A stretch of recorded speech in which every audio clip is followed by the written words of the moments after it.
வணக்கம். Welcome to the shine your max by shine your mind. அப்படின்னா என்னன்னா, உங்களுடைய வாழ்க்கைய உங்களுக்கு பிடிச்ச மாதிரி மாத்தி அமைச்சுக்க முடியும். உங்களுடைய திறமைய அதிகபட்சமா ஜொலிக்க வைக்க முடியும். அதன் மூலியமா உங்களுடைய வாழ்வு மேம்படும். அது எல்லா வகையிலுமே, உடல் ஆரோக்கியம், பொருளாதாரம் எல்லா வகையிலுமே. அதுதான் இதனோட கான்செப்ட். இது எப்படி முடியும்னா, உங்களுடைய மனதை உங்களுக்கு பிடிச்ச மாதிரி மாத்தி அமைக்கணும். அதுதான் பேசிக், அஸ்திவாரம். அது இருந்தாதான் உடல் செயல்படும். ஸோ மனதை மாற்றி அமைப்பது மூலமாக உங்களுடைய வாழ்க்கை ஜொலிக்க வைக்க முடியும் அப்படின்றது தான் shine your max by shine your mind concept. So இன்னைக்கு ஹார்மோன் பத்தி பார்த்துட்டு வந்துட்டு இருக்கோம். அதுக்கு முன்னாடி இந்த உங்களுடைய வாழ்க்கை ஷைன் ஆகணும் அப்படின்னா அடிப்படை தகவல்களா நம்மளுடைய மனம் எப்படி இயங்குது, நம்மளுடைய உணர்வுகள் எப்படி பிரதிபலிக்கிறது, நம்மளுடைய உத்வேகம் எங்கிருந்து வருது, இந்த மாதிரியான விஷயங்களுக்கு பின்னாடி ஒரு சயின்ஸ் இருக்கு இல்லையா? ஸோ அதை பத்தி பேசுறதுக்காக தான் நாம வெளி உலகத்தையும் உடலுக்கு உள்ள இருக்கிற உலகத்தையும் ஒருங்கிணைத்து செயல்படுத்துற கட்டுப்படுத்துற உறுப்பான மூளை பற்றிய தகவல்கள் நிறைய பார்த்துருக்கோம். அதுக்கப்புறம் ஹார்மோன் அது என்ன சொல்றது, மூளையோட ஒரு ஜாயின் பண்ணி செய்யலைன்னா கூட நாளமில்லா சுரப்பிகளா தானே சுரந்து அங்கங்க மூளையோட ரத்தங்கள் மூலமா மற்ற விஷயங்கள் மூலமா தொடர்பு கொண்டு ஹார்மோனும் மூளையும் சேர்ந்து கட்டுப்படுத்தி நம்மளை உடம்ப மெயின்டைன் பண்ணுது.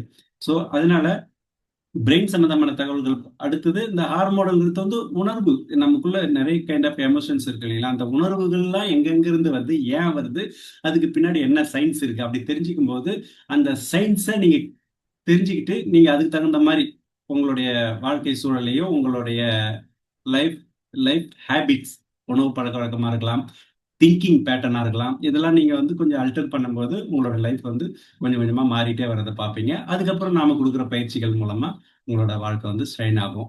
அதுதான் இந்த சேனலோட நோக்கம். ஸோ உங்களுக்கு யாருக்கெல்லாம் இந்த மாற்றம் வாழ்க்கையில தேவைப்படுது அப்படின்னு நினைக்கிறீங்களோ அதெல்லாம் இந்த விஷயங்களை நீங்க தெரிஞ்சுக்கிறது. ஏன்னா நம்ம சேனல்ல பாக்குறவங்க எல்லாருக்குமே பேசிக் திங்ஸ், அடிப்படையான திங்ஸ்ங்கெல்லாம் கொஞ்சம் கொஞ்சமா அவங்க சரி பண்ணிக்கிட்டு வரும்போது ஒரு நிலத்தை எப்படி ஒரு களைகள் எல்லாம் புடுங்கி அதை பதப்படுத்தி அழகா விதை போட்ட உடனே அப்படியே முளைச்சு அப்படி ஒரு வரும் இல்லைங்களா? ஸோ அந்த மாதிரியான ஒரு கான்செப்டுக்காக தான் நம்ம சேனல்ல நம்ம வீடியோக்களை பார்க்குறவங்களுக்கான இந்த தகவல்களை நம்ம வழங்கிட்டு இருக்கோம். ஸோ ஒவ்வொரு வீடியோவுமே ஏதோ ஒரு வகையில் உங்களுக்கு ஒரு இடத்துல ஒரு சின்ன கரெக்ஷன் பண்ணிக்கிட்டே வரும். ஒன்னா ஒரு நாளைக்கு 1% கரெக்ஷன் பண்ணாலும் 100 நாள்ல 100% நீங்க கரெக்ட் ஆவீங்க, உங்களோட ஆரோக்கியம் மேம்படும் அப்படின்ற ஒரு இன்டென்ஷன்ல தான் நம்ம தகவல்களை வழங்கிட்டு இருக்கோம். ஸோ லாஸ்ட் வீடியோல லெப்டின் அப்படின்ற ஒரு ஹார்மோன் பத்தி பார்த்தோம். அது என்னத்துக்காக பார்த்தோம்னா, நம்ம சாப்பிடும்போது நம்மளுடைய போதும் அப்படின்னு சொல்லக்கூடிய மூளைக்கு தகவலை அனுப்பக்கூடிய ஹார்மோன் சுரக்கிறது கம்மியாயிடுச்சுனாக்கா நம்ம கட்டுப்பாடு இல்லாம உணவு உண்பதனால பிரச்சனைகள் வருது, சர்க்கரை வியாதிகள்லாம் வருது, நிறைய சோர்வு, உடல் எடை கூடுதல் எல்லாம் வருதுன்னு பார்த்திருந்தோம். ஸோ இது கிரெலின், இந்த ஹார்மோன் இதுவும் அதே மாதிரி தானே சொல்றீங்க, பசி தூண்டுற ஹார்மோன் அப்படின்னாக்கா அதுக்கு இதுக்கு என்ன வித்தியாசம் அப்படின்னா, லெப்டின் சாப்பிட்டதுக்கு அப்புறம் தேவையான ஆற்றல் உடலுக்கு கிடைச்சிட்டதுக்கு அப்புறம் போதும், எனக்கு இது போதும் போதும், இதுக்கு மேல போட்டா வேஸ்ட், உடம்பு பாதிக்கப்படும் சொல்லிட்டு எச்சரிக்கை பண்ணி போதுன்ற உணர்வை வர வைக்கணும். சாப்பிட்டுட்டே இருக்கும்போது அப்பா பயிர் ரொம்பிச்சு அப்படின்ற உணர்வை வர வைக்கணும். அதுக்கு ரெஸ்பான்ஸ் எடுத்துக்குது.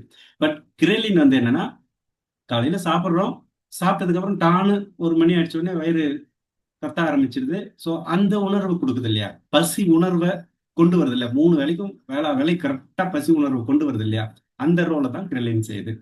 அதுக்கும் இதுக்கும் நேர் எதிரான ஒரு ரோல் பண்ணுது. புரிஞ்சுக்க முடியுதுங்களா? லெப்டின் போதுன்ற உணர்வை, இப்ப நம்ம சாப்பிட்றதுக்கு முன்னாடி ஒரு மனநிலை இருப்போம், சாப்பிட்டதுக்கு அப்புறம் ஒரு மனநிலையில இருப்போம்ல. ஸோ சாப்பிட்றதுக்கு முன்னாடி ஒரு மனநிலை, ஒரு ஒரு ஒரு ஒரு பதட்டம், ஒரு வயிறு பேசினாலும் அப்படியே மயக்க வர அளவுக்குலாம் இருக்கும். ஸோ இதுக்கெல்லாம் காரணம் கிரெலின். சாப்பிட்டதுக்கு பிறகு ஒரு திருப்தி வரணும்ல, அந்த திருப்தி வராம போறதுக்கான காரணம் லெப்டின் கம்மியாகிறதுனால தான். ஸோ இந்த வித்தியாசம் உங்களுக்கு புரியுதுங்களா? ஸோ இன்னும் கூட நிறைய டிஃபரன்ஸ் சொல்லலாம் இது ரெண்டுத்துக்குமே. ஏன்னா ரெண்டுமே சாப்பாடு போதும், சாப்பாடு பசி தூண்டுறது அந்த மாதிரி இருந்ததால இதுல ரெண்டுத்துலயுமே ஒரே பிரச்சனை இருக்கு. ஒரு என்ன பிரச்சனைனா, லெப்டின் போதும்னு சொல்லாம நிறுத்துறதுனால உடல் எடை கூடுது, அதிகமா சாப்பிட்றதுனால. ஓகேவா? அதே மாதிரி கிரேலின் கண்டினியூஸா தொடர்ந்து சுரந்துகிட்டே இருந்தா பசி வந்துகிட்டே இருக்கும் அடிக்கடி, அதனால எடை கூடும். ஸோ பிரச்சனை ரெண்டுமே ஒரு மாதிரி பிரச்சனையை, ஒரே மாதிரி பிரச்சனை கொடுக்கும், ஆனா வேற வேற ரோல் செய்யுது. ஸோ பசியை தூண்டுறத கொடுக்குற விஷயத்த கிரேலின் கொடுக்குது. பசி போதும், சாப்பாடுலாம் எனக்கு தேவையானது வந்துச்சு, கொஞ்சம் நிறுத்து அப்படின்னு மூளைக்கு கொடுத்து நம்மள அந்த உணர்வு வர வைக்கிறதுக்கு லெப்டின் உதவும். இதுதான் கான்செப்ட். இது ரெண்டுத்துக்கு இருக்கிற வித்தியாசம். இன்னும் நிறைய வித்தியாசம் இருக்கு. அதாவது லெப்டின் பாத்தீங்கன்னா ஒரு கொழுப்பு செல்கள்ல இருந்து தான் உருவாகுது. அதுலேருந்து உருவாகிற ஹார்மோன் அது. இது வந்து குடல் இரைப்பை, குடல் பகுதிகள்லாம் வந்து குடல் வால் பகுதிகள்லாம் வந்து கிரேலின் சுரக்கிற இடமா இருக்கு. லெப்டின் வந்து ஆற்றலை சேமிச்சு அதை தேவையான அளவுக்கு ஆற்றல் கிடைச்சிச்சு போதும் நிறுத்து அப்படின்னு எச்சரிக்கை சிக்னல் கொடுத்து கண்ட்ரோல் பண்ற இடத்துல லெப்டின் இருக்கு. எனக்கு ஆற்றலே இல்லை, கொஞ்சம் சீக்கிரம் கொடுங்க, சீக்கிரம் சாப்பாடு போடுங்க அப்படின்னு ரெக்வஸ்ட் பண்ணி பிரச்சனை பண்ற இடத்துல கிரெலின் இருக்கு. ஸோ இதெல்லாம் தான் வித்தியாசம் கிரெலினுக்கும் லெப்டினுக்கும் இருக்கிற வித்தியாசம். கிரெலின்னாலே பசி, சாப்பிட்றதுக்கு முன்னாடி. லெப்டின்னாலே போதும், சாப்பிட்டதுக்கு அப்புறம் ஒரு மனநிலை. இதுதான் அந்த வித்தியாசம். ஸோ சாப்பாடுன்றதுனால ரெண்டும் ஒரே மாதிரி இருக்குன்னு நினைச்சுக்க வேணாம். இன்னும் இதை பத்தின டீட்டெயில வந்து நம்ம ஸ்லைட்ல பார்க்கலாம் வாங்க.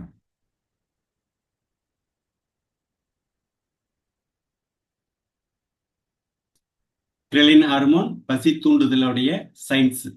சாப்பிட்ட பிறகும் பசி வரும் காரணம் கிரெலின் ஹார்மோன். கிரேலின் பசி தூண்டும் ஹார்மோன். கிரேலின் சுரப்பு வயிறு காலியாக இருக்கும்போது அதிகமாக சுரந்திருக்கும்.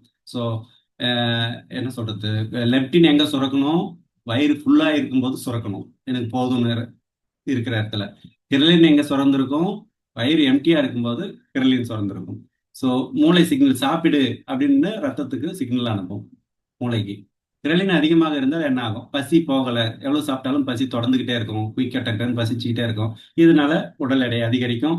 ஆரோக்கிய பிரச்சனைகள் வந்து பல உடல் பிரச்சனைகள் ஏற்படும். நான் ஏற்கனவே சொல்லியிருக்கேன், உடல் அதிகமா எடை கூட ஆரம்பிச்சாலே ஏகப்பட்ட வியாதிகள் கூட ஒன்று கிளப்ஸ் ஆகி ஒரு மாதிரி ஒன்று ஒன்றா கூட்டணி போட்டுக்கிட்டு நிறைய ஒரு 30க்கும் மேற்பட்ட வியாதிகள் வர்றதுன்றது சாத்தியம் இருக்கு. பசியை சரியா கட்டுப்படுத்தலாமா அப்படின்னா இதுக்கு என்ன தீர்வு அப்படின்றது தான் இதுக்கு அர்த்தம். ஸோ மெதுவாக சாப்பிடணும். இப்போ ஃபார் எக்ஸாம்பிள் நம்ம வாயில 32 பல்லு இருக்கு, 32 பல்லுக்கும் ஒரு ஒரு வாட்டி மென்று சாப்பிட்டா நல்லா இருக்கும்னு சொல்லுவாங்க அந்த காலத்துல. At least not less than 24 times வந்து வாயை மூடிக்கிட்டு காற்று உள்ள போகாத மாதிரி நம்ம ஒரு சிக்கனோ இல்லை ஒரு ரைஸோ சப்பாத்தியோ எதோ போடுறோம்னா வாயை மூடிக்கிட்டு ஒரு 24 டைம் மென்று சாப்பிடும்பொழுது கூழா மாறிடும். அதுல இருக்கிற சின்ன சின்ன ருசிகள்லாம் வந்து நாக்கில் வந்து சலைவாவோட கரெக்டாக நல்லா மிக்ஸ் ஆகி ஆல்மோஸ்ட் ஒரு லிக்விட் ஃபார்முக்கு, ஒரு ஜெல்லி ஃபார்முக்கு வந்துடும். ஸோ முழுங்கணும். அப்படி சாப்பிடும்போது நம்மளுடைய பசி தூண்டுற ஹார்மோன் வந்துக்கு அதிகமாக சுரக்கிறதுக்கு வாய்ப்பு கம்மி. ஸோ கரெக்டான லெவலில் சுரக்கிறதுக்கு வேலை ஜாஸ்தி இருந்தால் அதிகமாக சுரந்தாகணும் இல்லையா. ஸோ அதனால நீங்க சாப்பிடும்போது மெதுவாக சாப்பிட சொல்றாங்க. அதே மாதிரி இன்னொரு ட்ரிக் இருக்கு. சாப்பிட்றதுக்கு ஒரு 1/2 hour முன்னாடி ஒரு டம்ளர் தண்ணி குடிக்கலாம், இல்லை 2 tumbler 1 tumbler, maximum 2 tumbler, not less than 1 tumbler. அந்த மாதிரி ஒரு சாப்பிட்றதுக்கு 1/2 ஹவருக்கு முன்னாடி தண்ணி குடிக்கணும். சாப்பிட்டதுக்கு அப்புறம் ஒரு 1/2 hour கழிச்சு தண்ணி குடிக்கணும். இதை நான் எனக்கு தெரிஞ்சு ஒரு 12 இயர்ஸாக ஃபாலோ பண்றேன். ஸோ கம்ஃபர்டபுளா இருக்கு. ஏன்னா குழந்தைங்களாம் பார்த்தீங்கன்னா வச்சுக்கோங்களேன், ஒரு வாய் சாப்பிடுவாங்க, 4 வாய் 5 வாய் தண்ணி குடிப்பாங்க. அது வந்து இந்த மாதிரியான ஹார்மோனல் இம்பேலன்ஸ் வர்றதுக்கு, டைஜஸ்டிவ் இஷ்யூஸ்லாம் வர்றதுக்கு நிறைய வாய்ப்பு இருக்கு. ஸோ நம்ம சாப்பிடும்போது தண்ணி குறைக்க சில நேரத்தில் நான் சொல்லுவேன் குழந்தைங்களுக்கு அப்படி கொடுக்காதீங்கன்னு. சாப்பிடும்போது அடைச்சிக்கிச்சுன்னா என்ன பண்றது, அதனால தண்ணி. ஸோ கம்பல்சரி தண்ணி கூட வச்சுக்கணும். கொஞ்சம் மெல்லமா ஒரே வாய் அப்படி குடிச்சு அதை சாப்பிட்ட பொருள் உள்ள போறதுக்காக. அதுக்கு தான் சொல்றேன், குழந்தைங்களுக்கும் நல்லா மென்று தின்ற பழக்கத்தை கற்றுக் கொடுத்தோம். நல்லா வாயில வச்சு மெல்ந்து அதை கூழாக்கி விழுங்கும்போது தண்ணி கூட தேவைப்படாது, அதுவே தண்ணி மாதிரி ஜூஸியா ஆயிடும். ஸோ அதனால சாப்பிட்ற பழக்கத்தை வந்து மெதுவா சாப்பிடணும். தண்ணி குடிக்கிறத வந்து சாப்பிடும்போது அவாய்ட் பண்ணணும். சாப்பிட்றதுக்கு 1/2 hour முன்னாடி ஒரு ஒரு டம்ளர் 2 டம்ளர் நீங்க எவ்வளவு தேவை குடிக்கலாம். சாப்பிட்டதுக்கு அப்புறம் ஒரு 1/2 hour கழிச்சு தண்ணி குடிக்கணும். இந்த சாப்பிட்றதுக்கு முன்னாடி ஒரு 1/2 hour, பின்னாடி ஒரு 1/2 hour தண்ணி குடிக்காம இருக்கிறது பெட்டர்னு சொல்லுவாங்க. அது எப்ப சாத்தியம்னா நீங்க நல்லா மென்று தின்னும் பொழுது நீங்க வந்து சாப்பிட்டதுக்கு அப்புறம் தண்ணி குடிக்கிறன்ற ஃபீலே வராது. நான் நிஜமா சொல்றேன், லாஸ்ட் 12 இயர்ஸா வந்து சாப்பிட்டதுக்கு அப்புறம் 1/2 hour தண்ணி குடிச்சதே கிடையாது. என்னால ஸ்ட்ராங்கா சொல்ல முடியும். ஏன்னா அது எனக்கே ஃபீல் ஆக முடியும். எனக்கு வந்து அப்போ பிரச்சனைலாம் அல்சரேட்டிவ் பிரச்சனைலாம் இருந்தது, அல்சர் பிரச்சனைலாம் இருந்தது. ஸோ இதை ஃபாலோ பண்ணும்போது எனக்கு கொஞ்சம் கொஞ்சமாக குறையத்தை நான் பார்த்தேன். ஸோ இந்த மாதிரி சாப்பிட்ற ஹேபிட்டை வந்து கொஞ்சம் நீங்க மாற்றி அமைக்கும் போது இந்த பிரச்சனையை தவிர்க்கலாம் அப்படின்றது. கிரெலின் கட்டுப்பாட்டுக்கான 3 வழிகள். ஒன்று, மெதுவாக சாப்பிடணும். 2வது, சாப்பாட்டுக்கு முன் தண்ணி குடியுங்கள். சாப்பாட்டுக்கு பிறகு தண்ணி குடிக்க வேணாம். நான் இன்னும் அதை எலாபரேட் பண்ணி 1/2 hour முன்னாடி குடிங்க, 1/2 hour பின்னாடி குடிங்க சாப்பிட்றதுக்கு அப்படின்ட்டு. ஸோ உடல் ஆரோக்கியத்தை பராமரிக்கணும். உங்க பசி உங்க கட்டுப்பாட்டில் இருக்கணும். அப்படி இருந்தா மட்டும்தான் உங்களோட வாழ்க்கையில சின்ன சின்ன மாற்றங்களை நீங்க உங்களால உருவாக்க முடியும். ஸோ நீங்க என்ன சாப்பிடணும் நீங்க முடிவு பண்ணணும்.